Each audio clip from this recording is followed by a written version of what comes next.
যাকে আমরা দেখি পর্দার গ্ল্যামার আর আত্মবিশ্বাসে ভরপুর, সেই সামান্থা রুথ প্রভু নাকি মনে করতেন তিনি দেখতে তেমন সুন্দর নন। কল্পনা করতে পারেন পুষ্পা সিনেমার ও আন্টাভা গান, যেটা সারা ভারত কাঁপিয়েছিল, সেটিই ছিল সামান্থার জীবনের সবচেয়ে বড় ভয়। ও আন্টাভা সামান্থার প্রথম আইটেম গান, তাও সুপারস্টার আল্লু অর্জুনের বিপরীতে। গানে তার সাহসী ও আবেদনময়ী লুকে পুরো ইন্ডাস্ট্রি চমকে গিয়েছিল। কিন্তু জানেন কি, এই গান করার সময় সামান্থা ছিলেন ভয়ের চূড়ায়। আমি কখনো ভাবিনি কেউ আমাকে আবেদনময়ী চরিত্রে নেবে।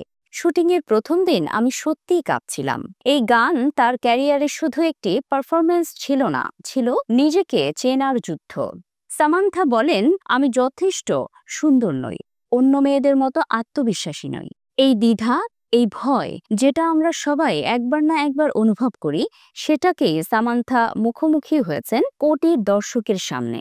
তিনি বলেন, আমি নিজেকে চ্যালেঞ্জ না করলে উন্নতি করতে পারতাম না। এই বক্তব্য শুধু একজন তারকার নয়, এটা একজন নারীর, একজন মানুষের, যিনি নিজের ভেতরের ভয় জয় করে দাঁড়িয়েছেন লক্ষ মানুষের সামনে।